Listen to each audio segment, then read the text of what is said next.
జర్నలిస్టుల సమస్యల పరిష్కారం కోసం నిరంతరం పోరాడతామని టీఎస్జేయు రాష్ట్ర ఆర్గనైజింగ్ సెక్రటరీ పావుశెట్టి శ్రీనివాస్, భూపాలపల్లి జిల్లా అధ్యక్షులు ఎడ్ల సంతోష్ తెలిపారు.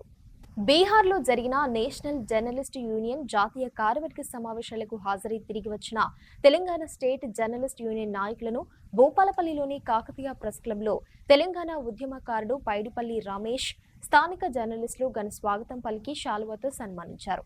ఈ సందర్భంగా వారు మాట్లాడారు. గత వారం రోజుల క్రితము ఆల్ ఇండియా లెవెల్ జర్నలిస్టుల బీహార్లో జరిగిన సెమినార్ పోయి భూపాలపల్లికి తిరిగి వచ్చిన ప్రెస్ మిత్రులైన జిల్లు రమేష్ గారికి, అదేవిధంగా సంతోష్ గారికి, శ్రీనివాస్ గారికి వారికి హృదయపూర్వక స్వాగతం పలుకుతూ ఆల్ ఇండియా లెవెల్లో జరిగిన జర్నలిస్టుల సెమినార్కు భూపాలపల్లి ఇచ్చుకోవడం నిజంగా భూపాలపల్లి గర్వకారణం.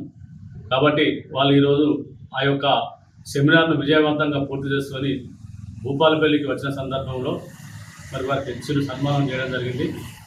ముందు కూడా వీళ్ళు జర్నలిస్టులో ప్రముఖ పాత్ర పోషిస్తూ సమాజంలో ఉన్న మరి కొన్ని విషయాలను వెలికితీస్తూ వీరు ఇంకా భవిష్యత్తులో ఉన్నత శిఖరాలు అధిరోహించాలని మనస్ఫూర్తిగా కోరుకుంటూ మరోసారి వారికి హృదయపూర్వక శుభాకాంక్షలు తెలియజేస్తారు.